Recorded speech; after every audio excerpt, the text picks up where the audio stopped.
혹시 여러분 칠흑 같은 어두움을 경험해 보신 적 있습니까? 여러분 칠흑이라고 하는 이 단어는요, 오칠할 때 나는 검은 빛깔을 의미합니다. 칠흑같이 어둡다라는 말은 매우 깊은 캄캄함을 의미하지요. 요즘은 워낙 조명 기술이 발달해서요, 칠흑 같은 어두움을 경험하기가 쉽지 않습니다. 그런데 어린 시절만 해도 여러분 한번 생각해 보세요. 가끔 정전이 됐을 때 아무것도 할 수 없어서 초가 어디 있는지 찾아 더듬더듬했던 기억이 날 것입니다. 요즘에야 정전이 되어도요, 핸드폰에 이 조명을 비출 수 있어서 뭐 큰 문제가 아니겠습니다만, 당시에 정전이 되면 정말 아무것도 할 수 없었던 그때도 있었지요. 여러분, 오늘 본문 말씀은 하나님께서 애굽에 내린 9번째 재앙, 흑암 재앙을 우리에게 보여줍니다. 여호와께서 모세에게 하늘을 향하여 손을 내밀어 애굽 땅 위에 흑암이 있게 하라 말씀하십니다. 자, 그런데 오늘 본문에서는요, 흑암에 대해 표현할 때에 더듬을 만한 흑암이라고 표현을 합니다. 더듬을 만한 흑암. 여러분, 더듬을 만한 흑암이란 눈으로 보이지 않아서 손으로 더듬거려야 겨우 다닐 수 있는 정도의 짙은 어둠이라는 것입니다. 자, 그런데 이 흑암이 3일 동안 애굽 온 땅에 계속되었습니다. 애굽에 내린 재앙을 애굽의 거짓된 신들을 향한 하나님의 심판이라고 우리가 계속 말씀을 통해서 애굽의 신들이 어떤 신들이었는지를 우리가 살펴보았는데요, 여러분, 9째 재앙은 그들이 가장 큰 신으로 여기는 태양신 라의 심판입니다. 모세가 하늘을 향해 손을 들 때에 흑암의 재앙이 일어났다는 점에서 애굽의 최고의 신 태양신 라도 여호와의 종 모세의 손에 굴복당했다, 이렇게 볼 수 있는 것이지요. 물론 어떤 사람은요, 흑암 재앙을 단순히 자연현상으로 이해하려고 합니다만, 그래서 잠깐의 일식 현상이었다, 이런 식으로 말하는 사람이 있겠습니다만, 성경에서 말씀하시는 흑암은 그런 단순한 자연현상이 아니었습니다. 약간 어두워졌다가 다시 밝아지는 그러한 모습이 아니라 손으로 더듬지 않고서는 아무것도 분간할 수 없는 깊은 어두움이 3일간이나 계속 지속이 되었다는 점에서 이것은 일반적인 일식 현상과는 분명한 차이가 있습니다. 하나님의 종 모세의 기도 앞에 대자연의 놀라운 이변과 이적이 일어난 것입니다. 그런데 애굽 땅은 흑암으로 가득했지만 여러분, 이스라엘 자손이 거주하던 곳에는 빛이 있었다라고 오늘 본문은 말씀해 주고 있습니다. 이것은 하나님의 권능의 손에서 나온 일이다라는 것을 보여주는 것이지요. 만약 흑암 재앙이 단순히 자연현상이었다면 이스라엘 자손이 거주하는 고센 지역에만 흑암에서 예외가 될 수는 없었겠지요. 그 흑암의 상황은 하나님께서 내리신 재앙이었던 것입니다. 그것을 오늘 본문 23절에서는 이렇게 말씀하고 있습니다. 그동안은 사람들이 서로 볼 수 없으며 자기 처소에서 일어나는 자가 없으되 온 이스라엘 자손들이 거주하는 곳에는 뭐가 있었어요? 빛이 있었다라고 말씀합니다. 하나님은 애굽 사람들에게는 빛을 거두어 가셨지만 이스라엘 백성들이 살고 있는 지역에는 빛을 허락해 주셨습니다. 여러분, 이때 애굽 사람들의 마음은 어땠을까요? 얼마나 두려웠을까요? 갑자기 흑암으로 앞을 볼 수가 없는 상황이 된 것 아닙니까? 혹시 1시간 정도나 잠깐 어두워졌다라고 한다면 우리가 어린 시절 때를 생각하면서 그래 하나의 좋은 추억이야 이렇게 생각할 수도 있겠습니다만, 갑자기 엄습한 어둠이 3일간 지속된 거예요. 얼마나 두려웠을까요? 당시 사람들에게 태양이 빛을 잃고 어둠이 가득했다는 건요, 그 자체만으로도 공포였습니다. 그런데 이스라엘 백성들이 사는 고센 지역은 흑암이 다스리지를 못했어요. 그곳에는 빛이 임하여 어둠에 휩싸이지를 않았습니다. 이 모습을 애굽 사람들이 보았으니 얼마나 더 두려웠겠어요. 이것은 하나님께서 우리를 향한 재앙이구나. 그리고 하나님이 보호하시는 저 이스라엘 민족은 우리가 함부로 대해서는 안 되겠구나, 이런 마음을 가졌겠죠. 자신들이 사는 곳은 흑암이 가득한데 이스라엘 백성들이 모여 살고 있던 곳에는 빛이 임했다는 사실 앞에 흑암 재앙은 우리를 향한 하나님의 심판이다라는 것을 부인할 수는 없었을 것입니다. 이처럼 애굽 사람들과 이스라엘 백성 사이에는 흑암과 빛이라고 하는 구별이 있었습니다. 이것은 자기 백성을 향한 하나님의 보호하심, 그리고 애굽을 향한 하나님의 심판, 이걸 확연하게 구분 지으신 것이지요.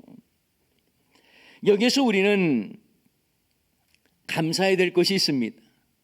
내가 흑암에 속한 인생이 아니라 빛 가운데 사는 인생이라는 것, 이것이 얼마나 복된 인생이요 또 감사할 일입니까? 우리도 예수님 믿기 전에는 어둠에 속한 자였습니다. 빛 되신 예수님을 모시지 않는 인생은요, 여전히 어둠 속에 헤매는 것과 같습니다. 예수님이 누구신지 알지도 깨닫지도 영접하지도 않는 인생은 그야말로 어둠 속에 속한 인생이라고 말할 수 있어요. 여러분, 요한복음 1장에 보면 참빛이신 예수님이 세상에 오셨는데도 세상 사람들이 그를 영접하지 않았다라고 말을 하면서 예수님을 영접해야 하나님의 자녀가 되는 권세를 얻을 수 있다라는 말씀을 하십니다. 자, 그 내용이 요한복음 1장 9절에서 12절까지 말씀이에요. 참빛 예수님입니다. 참빛 곧 세상에 와서 각 사람에게 비추는 빛이 있었나니 그가 세상에 계셨으며 세상은 그로 말미암아 지은 바 되었으되 세상이 그를 알지 못하였고 자기 땅에 오매 자기 백성이 영접하지 아니하였으나 영접하는 자, 빛 대신 예수님을 영접하는 자, 곧 그 이름 예수님을 믿는 자들에게는 어떤 권세를 주셨어요? 하나님의 자녀가 되는 권세를 주셨다고 말씀하고 있습니다. 그렇습니다. 예수님 없는 인생은, 참빛 되신 예수님을 영접하지 않는 인생은 흑암에 사는 자들과 같습니다. 참빛이신 예수님을 모신 자에게 내 속에 흑암의 세력을 물리칠 수 있는 그 은혜가 있는 것이고 빛의 자녀가 되는 특권을 얻는 것입니다. 예수 생명의 빛을 가진 자는 더 이상 어둠에 갇힌 자가 아닙니다. 우리는 주 안에서 빛입니다. 우리는 빛의 자녀인 줄을 믿습니다. 에베소서 5장 8절 우리 다 같이 봉독하겠습니다. 에베소 5장 8절입니다. 너희가 전에는 어둠이더니 이제는 주 안에서 빛이라. 빛의 자녀들처럼 행하라. 아멘. 여러분, 우리가 주 안에서 빛이래요. 빛의 자녀라고 말씀합니다. 그래서 빛의 자녀처럼 행하라고 말씀하고 있습니다. 그러면 빛의 자녀는 어떻게 살아야 합니까? 그래요, 빛을 비추는 삶을 살아야 합니다. 빛을 전하는 삶을 살아야 하는 것입니다. 여러분, 찬송가 499장에 보면 복음을 알지 못하는 자들을 흑암에 사는 백성들이라고 말을 합니다. 그래서 그 찬송가에 보면 흑암에 사는 백성들을 향해 우리가 복음 들고 가야 한다, 빛의 사자들이다, 이렇게 말하지 않습니까? 흑암에 사는 백성들을 보라, 수많은 심령 멸망하겠네. 그 누가 갈까 주의 복음 들고 생명을 구원하는 곳으로. 큰 권세 주께 있으니, 큰 권세 주께 있으니 너는 가서 주의 복음 전하라. 주가 너 항상 지키리라. 이 찬양의 가사에 있지 않습니까? 우리가 빛의 자녀로 산다는 것이 무엇인지요. 여러분, 우리는 빛이신 예수님을 믿는 자로서 이제 빛의 자녀 아닙니까? 그러면 우리의 삶 속에 늘 감사하는 마음이 있어야 하는 것이고, 또한 흑암에 사는 백성들을 긍휼히 여기는 마음이 있어야 하는 거예요. 그래서 그들에게도 복음을 전하는 삶을 사는 것이 하나님께서 우리에게 맡겨주신 사명인 줄을 믿습니다. 여러분, 애굽에 내린 흑암은요, 그들에게는 빛이 없었다라는 걸 의미하지요. 그들이 섬겼던 태양신 라도 아무것도 할 수 없는 무기력하고 거짓된 신이라는 것을 입증하는 사건이었습니다. 그들은 태양신이 자신을 비추어서 자신이 살게 되고, 식물들도 다 태양신 덕이라고 생각을 했고, 생명력을 가져다 두는 것도 태양신 라의 역할이라고 생각을 했습니다. 하지만 그러한 헛된 신을 믿고 의지하는 그들이야말로 흑암에 속한 자들의 모습이었어요. 그러나 이스라엘 자손들을 한번 생각해 보세요. 그들은 노예였습니다. 가난하고 학대받는 자들이었습니다. 그들에게는 그 어떠한 부유함이라는 것을 말할 수도 없고 늘 종처럼 핍박을 받던 자들이었습니다. 하지만 그들에게는 빛 되신 하나님이 함께 하심으로 그들을 보호하신 겁니다. 흑암에 갇혀 있지 않고 빛이신 주님께서 그들을 통치하시고 함께 하심으로 자기 백성 삼아 주신 것입니다. 그 은혜를 저와 여러분이 지금도 누리고 있는 거예요. 여러분, 우리도 세상적으로 볼 때에 별 볼 일 없어 보일 수도 있습니다. 대단한 스펙을 가지고 있는 것도 아니에요. 엄청난 부와 명예를 가지고 있는 것도 아닙니다. 그러나 여러분, 저와 여러분은요, 하나님의 택함을 받은 백성이요, 하나님의 보배롭고 존귀한 자이며 왕같은 제사장이고 하나님의 소유가 된 백성인 줄을 믿습니다. 흑암의 자녀가 아니라 빛의 자녀라고 성경은 우리에게 그 정체성을 분명히 밝혀주고 있는 거예요. 그러니 좀 더 당당하게 살아갑시다. 문제 앞에서 좌절하고 낙심하고 세상 탓하면서 왜 내 인생 이거밖에 안 되나 좌절하지 말고, 나의 존재를 알면, 나의 사명을 알면 좀 더 당당하게 살 수 있는 것 아니겠습니까? 하나님의 자녀로서 빛의 자녀처럼 어두움을 물리치며 살아가는 저와 여러분 다 되시기를 주님의 이름으로 축원합니다. 여러분, 우리가 앞서서 했던 찬송가 찬양이 있어요. 대산을 넘어 험곡에 가도 빛 가운데로 걸어가는, 바로 그 인생이 저와 여러분의 인생인 줄을 믿습니다. 캄캄한 밤에 다닐지라도 주께서 나의 길이 되어주시는 그 인생, 그 찬양의 고백, 저와 여러분의 인생인 줄을 믿습니다. 광명한 그 빛 마음의 바다, 찬란한 천국을 바라보는 인생, 그 찬양의 고백처럼 저와 여러분이 그런 인생인 줄을 믿습니다. 이것이 하나님의 백성다운 모습이에요. 어둠에 속하지 않고 빛 가운데로 걸어가는 모습입니다. 우리는 흑암에 갇힌 자가 아니에요. 빛 되신 예수님과 함께 그 영광의 찬란함을 누리며 살아가는 인생이에요. 세상의 것이 비록 나에게 그렇게 다가오지 않는다 할지라도 너무 낙심하지 마세요. 우리는 그 어두움에 속한 자가 아니라 하나님께서 빛의 자녀로서 우리에게 기대하는 바가 있고 빛의 자녀로 세상을 밝히며 살아가라고 우리에게 그 놀라운 은혜와 사명을 주신 것입니다. 그러므로 우리는 흑암의 재앙을 두려워할 이유가 없지요. 광명한 그 빛 마음에 받아 찬란한 천국을 바라보는 인생이기 때문입니다. 그런데 이스라엘 백성들이 살고 있는 땅을 제외한 애굽의 그 온 땅은 흑암이 가득했어요. 그러자 바로가 다시 모세를 부릅니다. 그런데 불러서 말하는 내용을 보면 완전히 그냥 엎드리고 굴복하면 좋을 건데 그렇게 하지 않고 타협하는 내용이 나와요. 자, 그 내용이 24절에 잘 나와 있습니다. 24절, 바로가 모세를 불러 이르되 너희는 가서 여호와를 섬기되 너희의 무엇은 머물러 두래요? 너희의 양과 소는 머물러 두고 너희 어린 것들은 너희와 함께 갈지니라. 이렇게 말을 합니다. 여러분, 이유와 조건이 많습니다. 이번에는 양과 소는 머물러 두래요. 앞선 여러분 메뚜기 재앙 때 기억나십니까? 그때에 바로가 뭐라고 했냐면 장정들만 가라. 부모와 자식들은 여기 놔두고 너희 장정들만 그 예배드리러 가라. 이렇게 이야기를 했었습니다. 그런데 이번에는 양과 소는 놔두라는 거예요. 너의 소유물 그대로 놔두고 몸만 가라는 겁니다.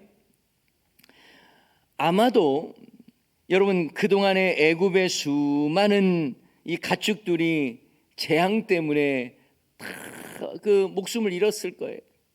돌림병으로, 악성 종기로, 그리고 하늘에서 내리는 우박으로 엄청난 피해를 입었을 것입니다. 그러니 이스라엘 민족의 양과 소는 내놓고 가라 이 말이에요. 물론 바로 왕도 나름대로 타협안을 제시했다고 말할지는 모르겠습니다. 전에는 자식들 데려가지 말라 했는데 이제 데려가라 하지 않았느냐? 그러면 양과 그런 소는 좀 놔두고 갈 수 있는 것 아니냐? 이렇게 말할 수도 있을지 모르겠습니다.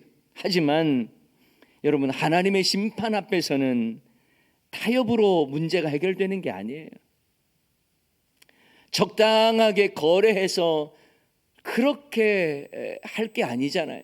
완전히 굴복하고 엎드리고 내 자존심 다 내려놓고 타협할 게 아니라 순종해야지요. 그런데 여러분, 적당하게 타협하고자 하는 이 바로의 모습을 우리는 볼 수 있습니다. 이 정도는 해줄게. 근데 이것은 안 돼. 어쩌면 우리 가운데에서도 하나님의 말씀 앞에 내가 결단하겠습니다 해야 되는데 어느 정도만 결단하겠습니다, 이렇게 될 수가 있는 거예요. 하나님께서 우리에게 원하는 것은 철저하게 말씀 앞에 엎드려지는 것인데 적당히 엉거주춤 그렇게 반응할 수도 있는 거예요. 이게 바로 바로의 모습이었습니다. 게다가 하나님은 이스라엘 백성들이 출애굽할 때에 빈손으로 가지 않을 거라는 것을 약속해 주셨거든요. 근데 바로는 너희들 빈손으로 나가라 이렇게 말을 하고 있는 거예요. 하나님은 그렇게 말씀하지 않았고 모세 역시 하나님이 원치 않은 것이기 때문에 단호하게 거절합니다. 자, 그 내용이 하나님께서 이미 모세에게 앞으로 출애굽할 때 어떻게 하겠다라는 것을 말씀하셨던 내용이 출애굽기 3장 21절에 잘 나와 있습니다. 출애굽기 3장 21절, 내가 애굽 사람으로 이 백성에게 은혜를 입히게 할지라 너희가 나갈 때에 무엇으로 가지 아니한다고요? 빈손으로 가지 아니하리라. 너희들이 오히려 그들을 통해서 은금 패물도 얻고 나가게 될 것이다. 너희 빈손으로 나가게 하지 않을 거다. 이렇게 하나님은 약속해 주셨거든요. 그러면서 모세는요, 바로 왕에게 오히려 바로 왕이라도 우리에게 제사와 번제물을 드릴 수 있는 가축 줘야 합니다. 이렇게 말을 합니다. 그리고 우리가 지금 가지고 있는 가축 중에 한 마리도 애굽 땅에 남길 수 없습니다. 단호하게 거절을 하는 것이지요. 하나님은 이스라엘 백성들이 출애굽할 때에 오히려 애굽 사람들에게 재물을 받아 나올 것이라는 걸 이미 약속하셨어요. 하지만 바로는 이스라엘 백성들의 가축과 재산을 내놓고 가래요. 겁박을 합니다.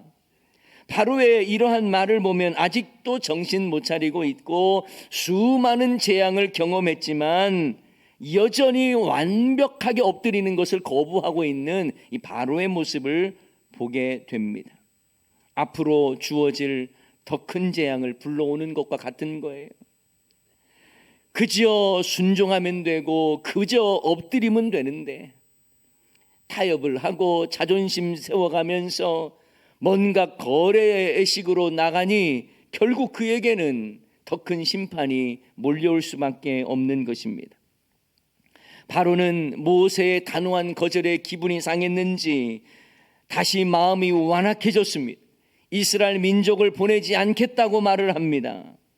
모세에게 당장 내 눈앞에서 떠나라고 말을 합니다. 다시 내 얼굴을 보지 말라. 내 얼굴을 보는 날에 너는 죽을 것이다. 이렇게 겁박을 합니다. 이에 모세도 다시는 당신의 얼굴 보지 않겠다면서 나가버립니다.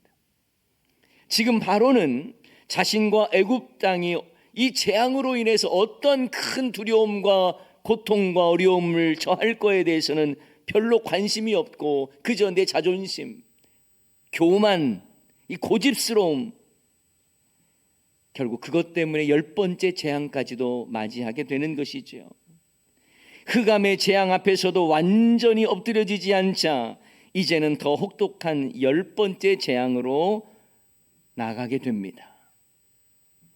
고집을 피우면 피울수록 하나님의 명령 앞에 그저 내 생각으로 타협을 하면 할수록 더 고통을 당할 수밖에 없는 것이죠.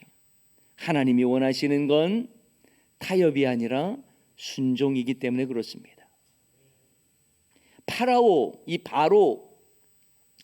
이 바라오가 모세에게 다시는 내 얼굴 보지 말라라고 말했던 것은 이제 내가 너를 불러서 기도 요청도 안 할 것이고 내가 너한테 부탁하지도 않을 거야, 이런 말이에요. 이제는 내 마음대로 밀어붙이겠어, 내 생각대로 하겠어, 될 대로 되라는 식의 표현입니다. 자기 소견에 옳은 대로 하겠다는 말이에요. 여러분, 믿음의 사람은 절대 이렇게 말해서는 안 됩니다. 자신의 상황과 기분 중심으로 그렇게 행동해서는 안 되는 거예요. 세상 사람들이야 자신의 운명이 자기들의 손에 달려있다고 생각하기에 기분 내키는 대로 말하고 행동하는 경우들이 있을 수 있습니다. 그러나 믿음의 사람은 그러면 안 되는 거예요. 그것은 흑암에 사는 자들의 행동과 같기 때문에 그렇습니다. 여러분, 자기 뜻대로 안 됐다고 모세를 겁박하고 쫓아내는 이 바로의 모습을 우리는 따라가면 안 돼요. 내 감정 중심의 삶이 되어서는 안 됩니다. 내 기분 내키는 대로 살아서는 안 돼요.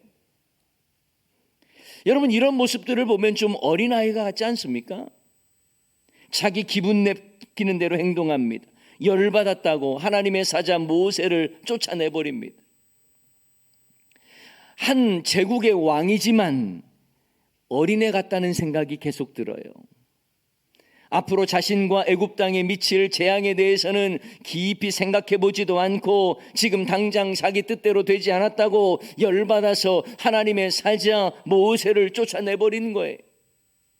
감정의 기복이 심하고 기분 내키는 대로 말하고 행동하는 사람은요, 사실 어른이라도 영적으로 보면 어린애와 같습니다. 하나님의 뜻을 알면서도 고집 내세우고 자기를 고칠 생각을 하지 않고 막무가내로 내 중심으로 내 생각을 밀어붙이는 것, 어린애입니다. 자기 분에 못 이겨서 평정심을 잃어버리고 하나님을 두려워하지 않는 인생, 바로 이 바로왕 같은 어린애와 같은 모습입니다. 자신의 이러한 행동이 더 큰 심판을 불러들이는 일임을 깨닫지 못한 채 겁을 상실해 버렸어요. 여러분, 아무리 한 치 앞도 내다볼 수 없는 인생이라고는 하지만 앞으로 나에게 미칠 심판을 두려워하지 않는 인생 되어서야 되겠습니까? 그런데 분별력도 없고 교만하기도 하고 고집스럽고 결국 멸망의 길을 가는 그 모습을 보게 되죠. 그런데 여러분, 우리는 바로를 보면서 저 어리석은 파라오 손가락을 내밀고 비난할 수 있을지는 모르겠습니다만, 우리가 지난 시간에도 보았던 것처럼 내 안에도 이 파라오의 모습이 많더라는 것입니다. 예수님을 구주로 모시고 예수님의 그 말씀에 따라서 성령의 인도하심 따라 살아가야 하는데, 불쑥불쑥 내 생각과 내 감정이 일어나고, 그래서 내 중심으로 살아가는, 예수 중심이 아니라 내 생각과 내 소견에 오른 대로 살아가는 그러한 모습이 내 안에도 있지는 않은지를 살펴봐야 하는 것입니다. 그것은 빛의 자녀답지 않습니다. 내 안에 파라오의 본성이 있다면 그것을 꺾어버리고 내 안에 진정한 왕이신 예수님의 통치를 경험해야 할 줄을 믿습니다. 예수님을 닮아가는 삶을 살아가야 하는 것이지요. 여러분, 바로는 모세에게 다시 만나게 되면 너의 생명을 빼앗겠다라고 겁박을 하지 않았습니까? 그러나 정작 생명을 빼앗기는 것은 모세가 아니라 바로와 온 애굽의 장자들이 되는 거예요. 얼마나 안타깝습니까? 여러분 가운데 혹여라도 옛사람이 가지고 있던 성품들, 과격함, 그리고 혹여라도 가정에서 폭력을 행하고 이런 것들이 있다면 이것은 어린애와 같은 거예요. 영적으로 어린애와 같아요. 그러므로 우리는 우리의 가정과 우리의 마음 속에 천국이 이루어지는 삶을 살아가야 되는 거. 왜요? 우리는 빛의 자녀이기 때문에 그렇습니다. 흑암에 사로잡힌 자와 같이 살아서는 안 되는 거예요. 바로 왕처럼 그렇게 그 길 걸어가면 안 되는 거예요. 사랑하는 여러분, 하나님을 모시지 않는 인생은 그 자체가 흑암과 같습니다. 한 치 앞도 내다볼 수 없는 이 시대도 어쩌면 흑암이 가득한 시대라고 말할 수도 있습니다. 하지만 기억하십시오. 우리는 하나님과 함께하는 빛에 속한 삶을 살고 있는 자들이라는 것입니다. 빛 되신 예수님을 모신 자, 영접하는 자로서 하나님의 자녀가 되는 권세를 얻은 자들이에요. 그러므로 성도인 우리는 어둠을 물리치고 세상을 밝히는 삶을 살아야 할 줄을 믿습니다. 세상을 밝히는 삶은 뭘까요? 자기 중심으로 사는 게 아니에요. 내 중심, 내 감정으로 사는 게 아니에요. 그건 바로가 살아가는 삶의 방식이에요. 믿음의 사람은 세상을 밝히는 삶을 산다는 건 복음의 삶이 흘러 넘치게 하는 삶이에요. 내 중심이 아니라 예수 중심, 그리고 다른 사람을 위하는 삶을 살아가는 것, 이것이 바로 빛의 자녀로 살아가는 것입니다. 제가 종종 하는 말 중에 등대는 어두운 바다를 향해 절망하지 않는다.